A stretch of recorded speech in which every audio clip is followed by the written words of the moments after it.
Et bonjour et bienvenue sur cette mini formation dédiée au travail. Si vous êtes là, c'est que vous êtes en pleine remise en question de votre travail. C'est que vous vous rendez compte que vous avez fait le tour de votre poste. C'est que vous vous rendez compte que plus ça va et plus il y a des schémas toxiques entre vos responsables et vous, entre vos collègues et vous, entre même les dossiers et vous. C'est comme si vous aviez une relation toxique avec votre travail et que vous n'arriviez pas à vous en sortir. Pourquoi vous n'arrivez pas à vous en sortir ? Eh bien, il y a plusieurs raisons. Ça peut être un syndrome de loyauté, ça peut être une espèce d'emprise, ça peut être la peur des répercussions sur votre vie personnelle. Et c'est avec cette mini-formation que je vais vous donner des clés et des pistes pour réussir à vous en sortir. Si ça fait longtemps que tu es dans l'entreprise dans laquelle tu travailles, tu es peut-être victime du syndrome de loyauté et c'est pour ça que tu n'arrives pas à partir. Le syndrome de loyauté, c'est quoi ? En fait, c'est une valeur que tu as, la valeur loyauté, comme si tu partais du principe que l'entreprise comptait sur toi, que les collègues comptaient sur toi, et que si tu partais, tu abandonnais les gens derrière toi, et c'est quelque chose que tu ne peux pas supporter. Comment ce syndrome de loyauté, il peut se développer ? Dans plusieurs cas de figure. Ça peut être par exemple que c'est l'entreprise qui t'a fait démarrer. Peut-être que ça fait des années, 10 ans, 15 ans, 20 ans que tu es dans la même entreprise.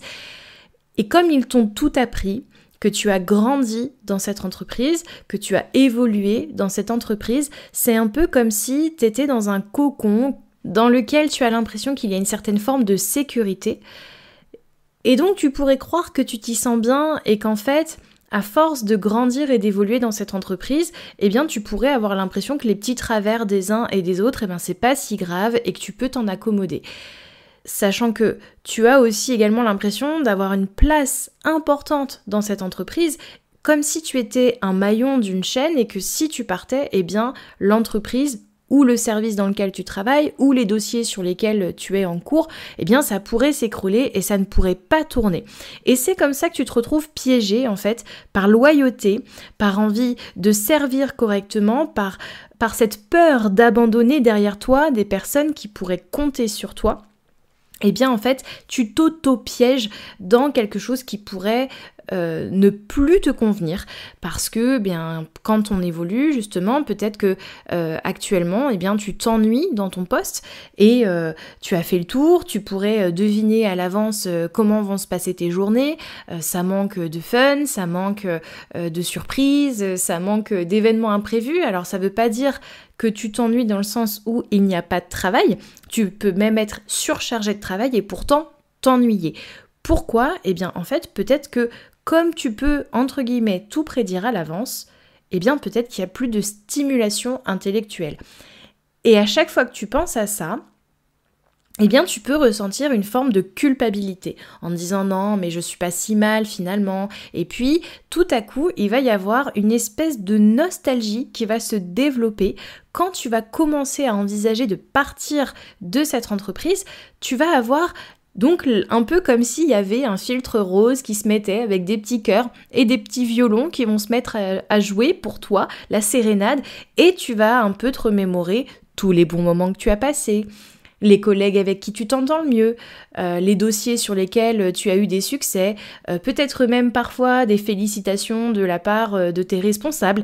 Et tout ça, ça va venir atténuer tout ce qui fait que tu te sens mal. En fait, c'est l'effet nostalgie qui va te permettre de t'appuyer et d'éviter de sortir de ta zone de confort. Parce qu'en fait, ça, c'est le mental qui va venir t'envoyer toutes ces images pour t'éviter d'aller vers l'inconnu. Parce que le mental, pour lui, dans la manière dont il a été conçu, il est là pour te protéger. Et donc, il part du principe que l'inconnu égale potentiel danger.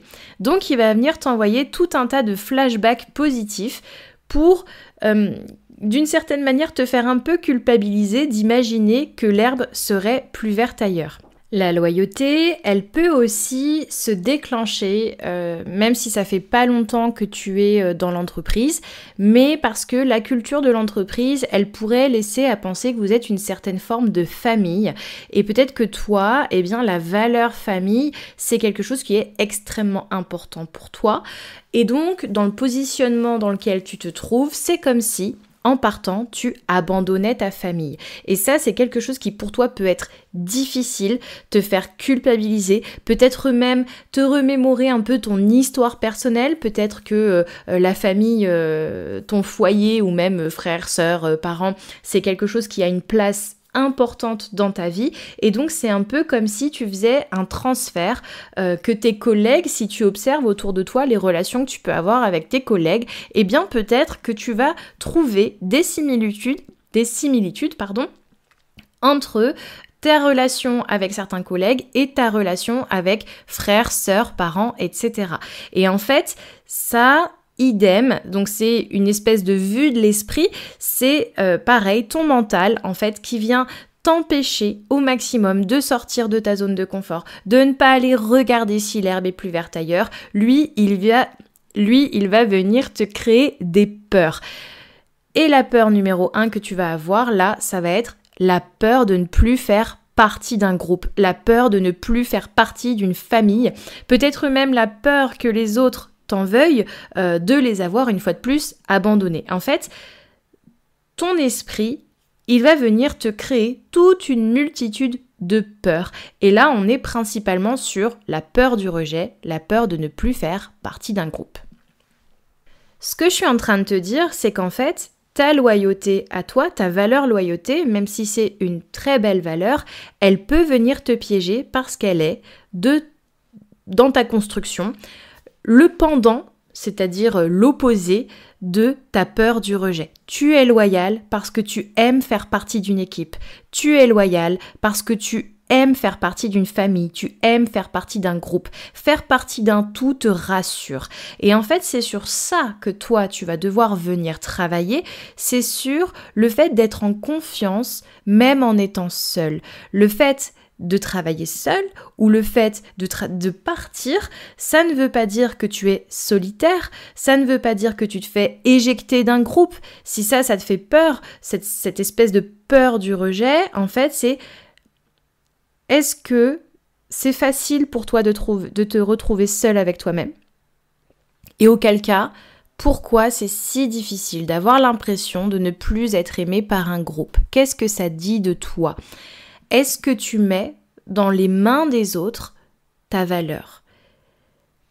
Parce que si tu préfères être entouré de personnes avec qui tu te sens mal, rester dans une situation dans laquelle tu te sens mal par peur de ce qu'ils diront si jamais tu pars, alors c'est que tu mets ta valeur dans les mains du monde extérieur.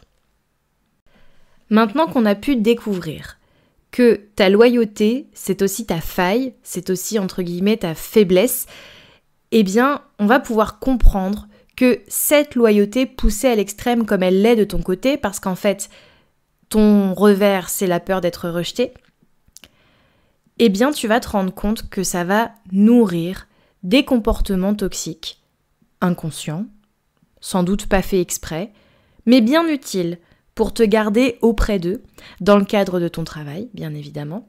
Mais ça va aussi fonctionner dans le cadre de la famille, dans le cadre de tes relations interpersonnelles.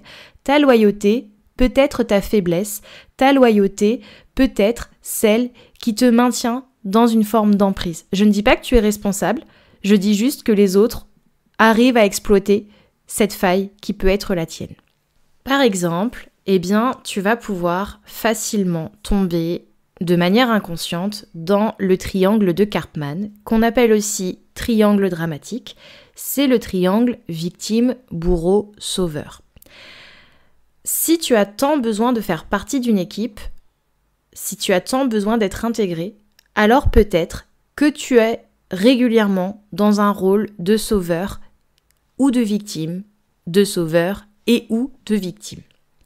Par exemple, est-ce que tu es une de ces personnes qui, dès qu'elle entend qu'un collègue ou une collègue est dans la panade, va tout faire pour l'aider à trouver une solution, voire pour faire à sa place. Eh bien, si ça déclenche chez toi un peu l'envie d'aller sortir ta cape et d'aller aider cette personne, eh bien, il se peut que tu tombes régulièrement dans un triangle de Karpman. En fait, dans le triangle de Karpman, il n'y a pas de bon rôle, il n'y a que des mauvais rôles, puisque ce triangle, il vient vraiment schématiser le fait d'être dans une relation qu'on appelle toxique. Pourquoi ? Parce qu'en fait, la victime, quand elle est victime, et que le sauveur arrive sauver sa victime, eh bien, en fait, si tu viens faire à la place, ce n'est pas aider la personne qui avait besoin. Parce que il se peut que derrière, tu déclenches une espèce de forme de dépendance à ton aide, et donc la personne qui va venir te demander de l'aide régulièrement, elle peut venir à force t'épuiser.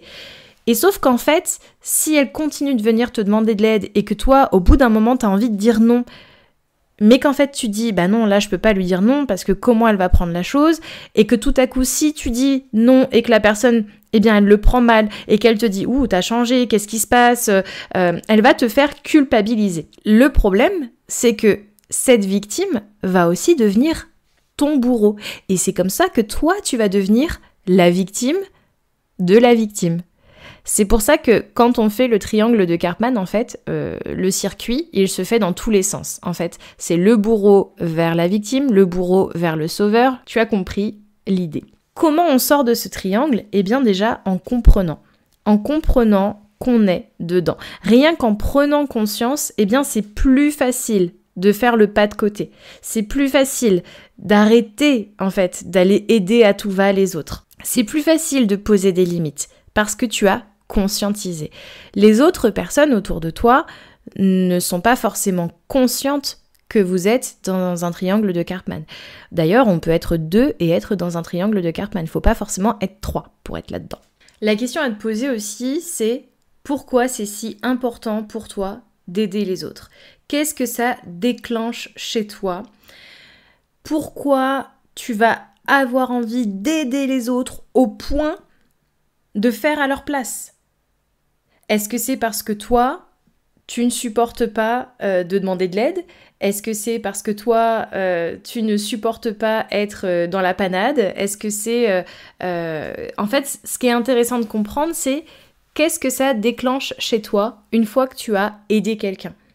Est-ce que tu te sens valorisé ? Est-ce que tu as l'impression que c'était la bonne chose à faire ? Et en fait, tout ça, c'est en comprenant comment toi tu fonctionnes que tu vas finir par découvrir jusqu'où tu t'auto-pièges. Et ça, comment tu fonctionnes, en fait là c'est pas en 3 minutes d'écoute de cette mini-formation que tu vas pouvoir vraiment creuser le sujet. Ça demande des heures d'introspection, ça demande de connaître un peu les expériences, et ça, tout ça c'est ce que moi je te propose dans le cadre d'un accompagnement. C'est ça que je viens creuser chez toi. Et en fait c'est en comprenant justement toutes tes qualités poussées à leur paroxysme, c'est un peu comme si on avait une grande table de mixage de lumière et qu'on poussait tous les boutons jusqu'en haut à 100% pour mettre en lumière vraiment tout ce que tu as comme comportements qui sont ultra positifs sur le papier, mais qui en fait sont tes propres freins et tes propres blocages. En gros, le fait d'être ultra impliqué dans le travail, c'est très positif. Le fait de vouloir aider les autres, c'est ultra positif. Mais quand ça commence à devenir ton boulet, c'est là où toi, il va falloir que tu comprennes pourquoi c'est aussi important pour toi. On va passer au prochain module de formation où là, on va venir voir justement comment peuvent s'établir des relations toxiques en dehors du triangle de Karpman. Et nous allons parler maintenant de tes relations professionnelles et comment certaines relations peuvent être un boulet dans ton épanouissement professionnel, au-delà du fait que tu t'entends pas avec les gens ou que tu t'entends bien avec les gens. On n'est pas là-dedans. On est vraiment sur ta loyauté envers certaines personnes et pourquoi certaines personnes, elles ont un impact aussi fort sur toi et pourquoi tu as du mal à quitter ces personnes. Vraiment, on est en dehors du fait que tu les aimes bien, parce qu'en fait, peut-être que certaines de ces personnes sont devenues tes amies, par exemple. Mais si ce sont tes amis, eh bien, même si tu pars de l'entreprise, tu vas les garder en contact avec toi. Alors pourquoi tu as si peur de les quitter, professionnellement parlant? Eh bien, on continue avec cette peur du rejet, cette peur de l'abandon. Ça peut être cette peur que si tu quittes l'entreprise, eh bien, leur routine professionnelle va faire que tu vas te faire oublier. Donc il peut y avoir ça. Mais il y a aussi, une fois de plus, la loyauté. Et pourquoi ta loyauté, elle se réveille vers certaines personnes.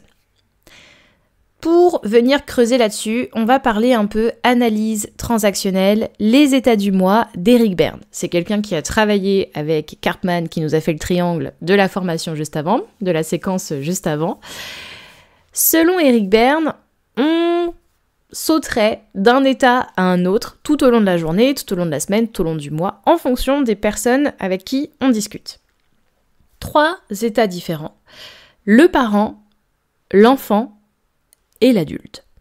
Le parent, c'est toutes les réactions que l'on a, que l'on copie-colle inconsciemment de nos parents, ou en tout cas de nos figures de référence. Par exemple, moi, en tant que formatrice, il se peut que j'explique les choses comme un instituteur ou une institutrice qui m'aurait marqué. Peut-être que j'ai envie de donner des informations de manière pédagogique et que ça me semble être comme ça qu'il faut faire parce que c'est un modèle qui a fonctionné sur moi. Il va y avoir le comportement de l'enfant.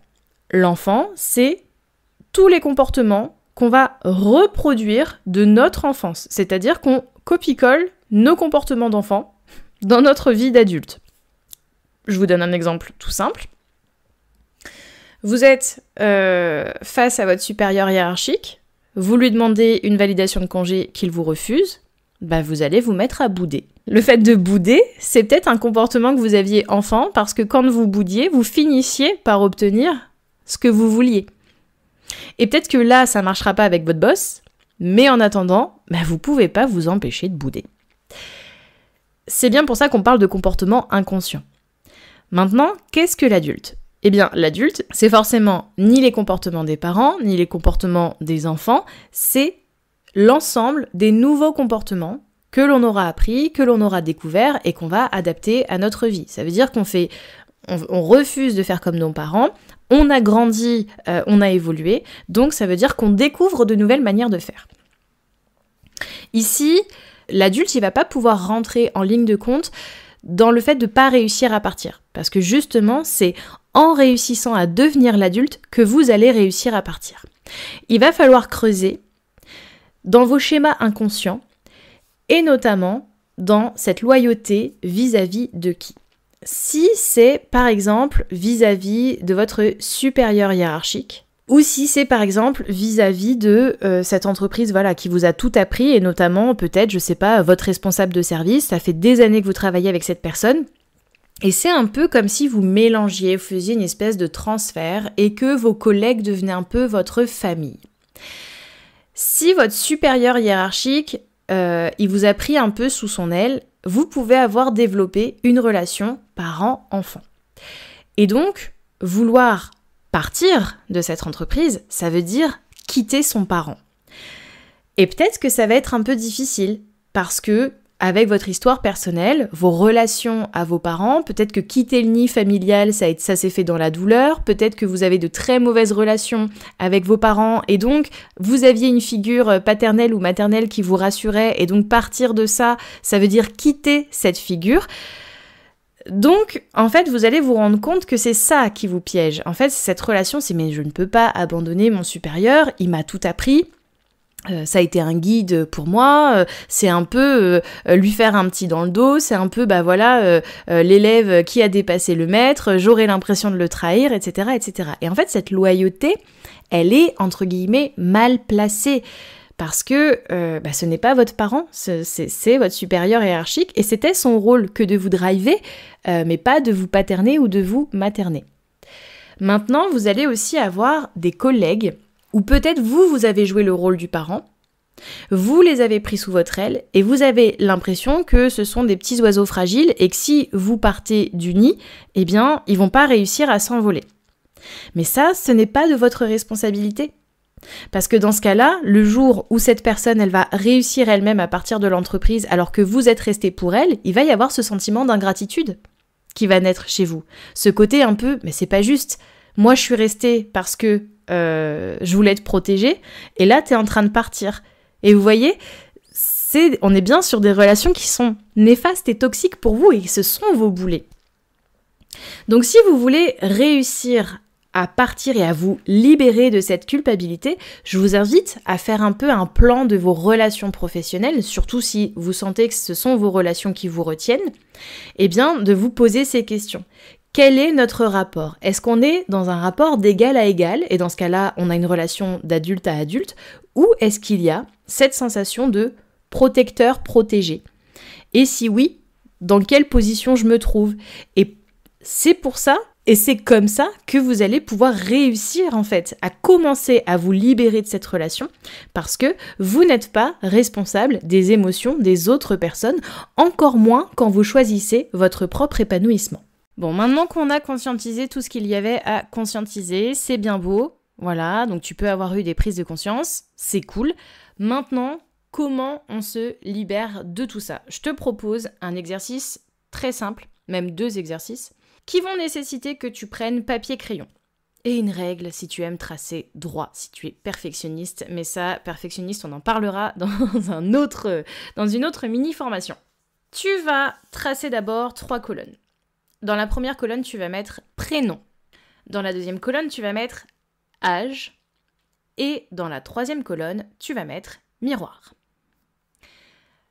Dans la colonne des noms, tu vas mettre l'intégralité des collègues, que ce soit supérieur hiérarchique, collègue de service, collègue d'un autre service, etc. Enfin vraiment tous ceux avec qui tu es en relation professionnelle, même clients éventuellement, ou usagers, ou en tout cas les personnes avec qui tu es en contact, avec qui tu es en relation. Toutes ces personnes, soit que tu as peur d'abandonner, soit dont tu as peur du jugement.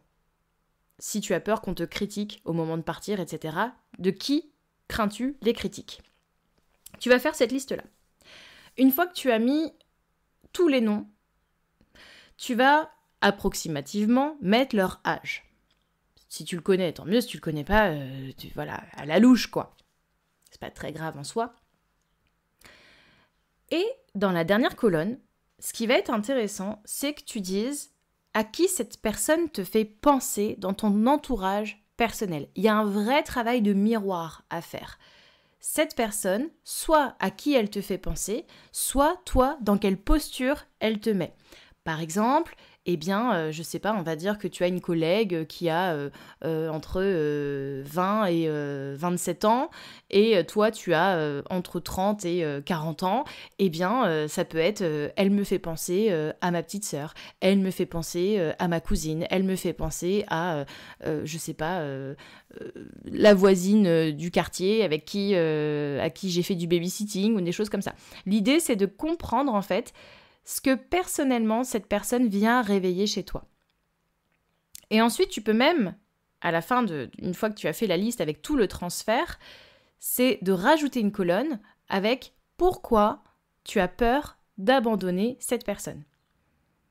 Est-ce que tu crains que cette personne, elle soit perdue sans toi ? Est-ce que tu crains que cette personne se fasse manipuler par d'autres collègues ? Est-ce que tu crains que la personne, une des personnes à qui toi tu arrivais à faire face et qui n'arrivait pas à imposer ses règles, finisse par les imposer aux autres une fois que tu seras parti parce que tu étais le bouclier ? Enfin voilà.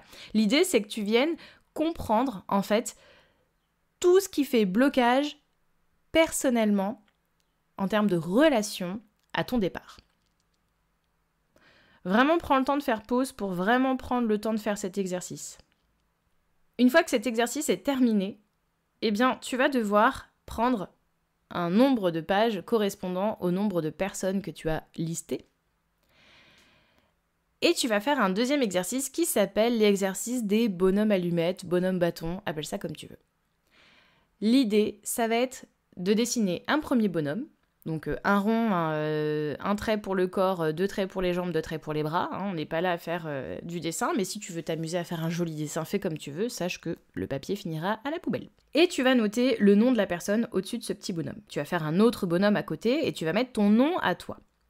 Et tu vas tracer des lignes qui vont partir du premier bonhomme et toucher le deuxième bonhomme.